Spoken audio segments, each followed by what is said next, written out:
Welcome back to the deep dive. When we pick a topic, it usually fits into a nice, clean category. It's history, or it's tech, or Hmm.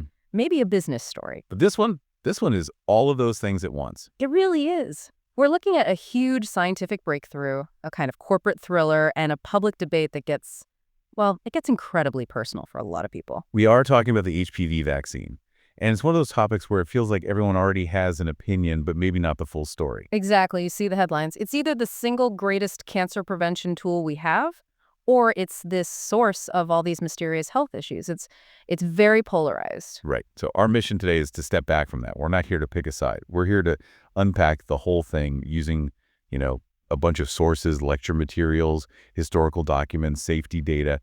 We want to see the whole picture. We want to understand how a ghost particle, which sounds like something out of science fiction, completely changed cancer prevention, and how we balance these huge public health statistics with very real individual experiences. So the beginning. It's a good place to start. Right, because this didn't start in some massive U.S. pharma lab, did it? No, not at all. It started in Australia in the early 90s with an immunologist, Frazer, and a virologist, Zhou.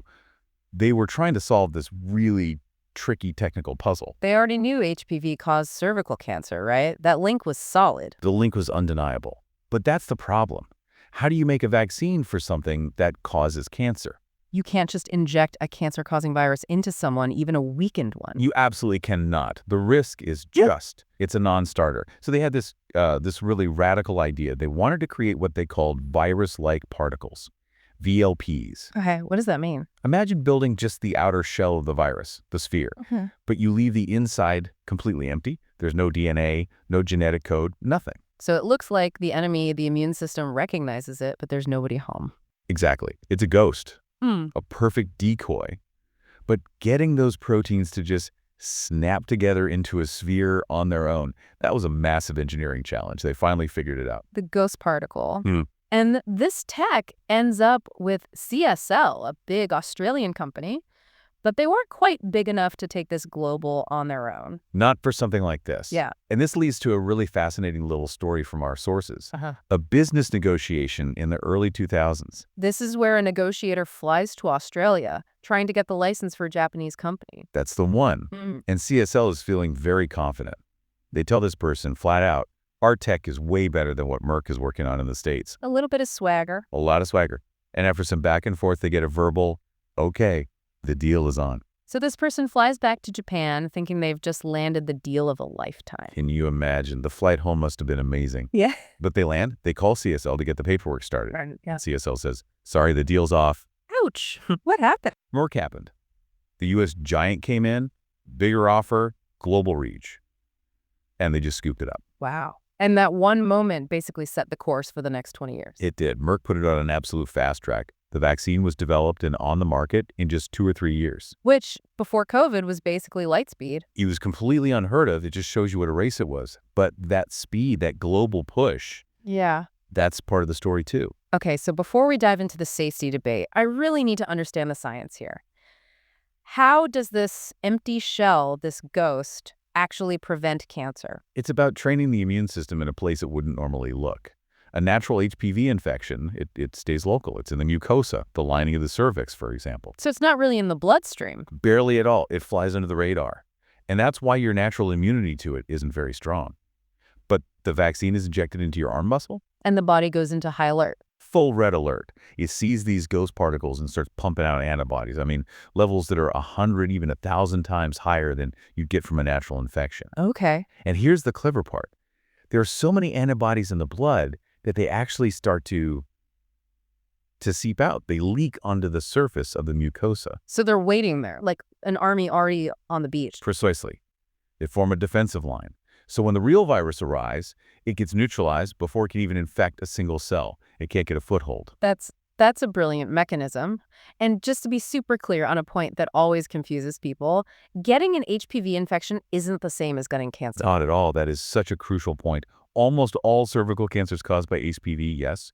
But most HPV infections, your body clears them on its own. No problem. The real danger is the ones that stick around. The persistent infections. Yeah. If the virus camps out for 10, 20 years, That's when it can cause the cell changes that lead to cancer. The vaccine stops that from ever happening. Okay. The science is elegant. It makes sense. But we have to talk about the other side of the story, the safety debate. Because if you were online around 2013, 2014, the conversation was very different. It was a storm. And we should clear up a common misconception right away. Right. Many people think the reports of adverse reactions were just a Japan problem. Right, that it was some kind of cultural phenomenon or mass hysteria unique to Japan. Our sources are clear that just isn't true. Reports were coming from Denmark, from the UK, from all over Europe.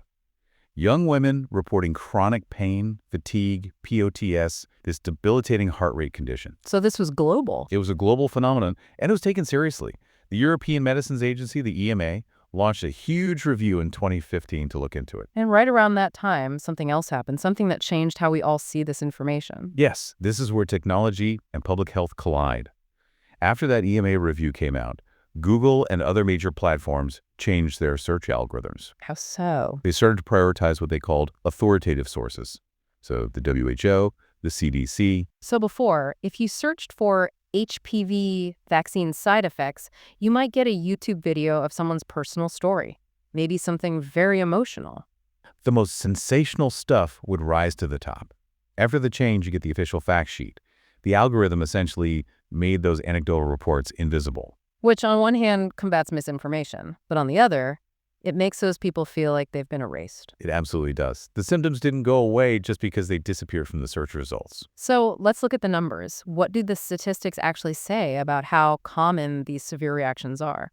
Well, the global benchmark from the WHO is about 5 to 6 severe adverse events per 1 million doses. 5 or 6 in a million. That's classified as very rare. Extremely rare. But then you look at something like the Japanese relief system data. Right. This is a system where you can get support if you've had a health issue after a vaccine without having to prove it was the cause in a court of law. Exactly. It's a support system. And between 2013 and 2023, out of about 416,000 vaccinations, 34 cases were approved for this relief. Okay, let me do the math. That works out to about 80 per million.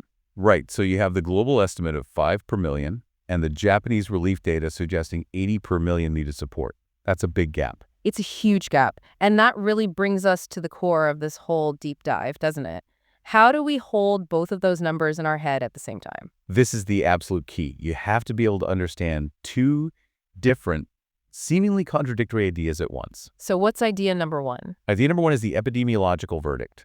When scientists look at huge populations, tens, even hundreds of thousands of vaccinated people versus unvaccinated people, they find no significant statistical difference in the rates of these symptoms. Wait, say that again. Unvaccinated girls were developing chronic pain and POTS at basically the same rate. Yes. That age, adolescence, is a time when these kinds of autoimmune-like conditions can emerge anyway. From a purely statistical, big-picture view, the vaccine wasn't adding to that number. Okay, that is a powerful, powerful finding. That's thought number one. What's thought number two? Thought number two is what our sources call the importance of relief. Just because something isn't statistically significant in a population of millions doesn't mean the suffering of an individual isn't real. You can't tell a family, sorry, your daughter is a statistical outlier. You can't. And we have to be humble about what we don't know. The human immune system is still, in many ways, a black box. There are things happening on a biological level that we won't understand for another 50 years. So just because we can't prove causality with today's tools doesn't mean it's impossible. Exactly. And so the conclusion is you must do both. You rely on the epidemiology to guide public health policy for the millions, but you investigate every single adverse reaction and provide compassionate relief for the individual. It's not the vaccine is bad. It's biology is complicated, and when someone is suffering, we help them. That's it. You can believe the vaccine is a vital tool for public health and believe we have a duty to care for the very small number of people who have a bad outcome. They are not mutually exclusive. That feels like a much more humane framework, and it seems like policies are starting to reflect that. The vaccination rates are going back up, even in Japan. They are. After dropping to almost zero, the first dose rate in Japan hit about 70% in 2023. That's a massive recovery. It is. And in places like the UK or Australia, they're over 80%. It's becoming a standard part of adolescent healthcare again. I do want to touch on one last thing I hear a lot. The argument of, I'll just get screened instead. I'll get my pap smears. Ah, the either trap. It's so dangerous. Yeah. Look, The vaccine is like fire prevention for your house. Screening is the smoke detector. You absolutely want both. And screening rates in Japan are particularly low, aren't they? Terribly low. Yeah. And there's a practical reason for it. A pap smear requires a full pelvic exam from a doctor, and for many women, that's a high barrier, so they just don't go. So if you skip the vaccine and you skip the screening, you're left with no protection at all. None. This is where something like HPV self-testing could be a game changer. It's a kit you can use at home. Much easier. That just makes sense. Lower the barrier, make it easy to be safe. You have to. But it all comes back to this core tension. Public health is about the group benefit. The vaccine saves thousands of lives, period. But each of us lives our life as an individual. And for that one person who has a severe reaction, the risk isn't 1 in a million. For them, it's 100%. It's their reality. And that's why this has to be about the right to choose based on honest, transparent information, giving people all the data, the huge benefits, and the very small but real risks, and trusting them. That's how you build a successful program. It comes down to trust. It always does. This has been, wow, we've covered a lot. A ghost particle, a business thriller, and a really profound lesson in medical ethics. It's a complex story. It's never just about a needle. It's about how we manage risk and how we care for each other. Which leaves me with a final thought for everyone listening. We always want the perfect medical tool, right? The one with zero risk.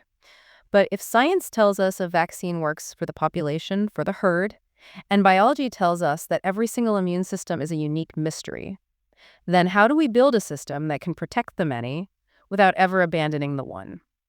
That is the question. Something to think about. Thanks for taking this deep dive with us. Thank you. We'll see you next time.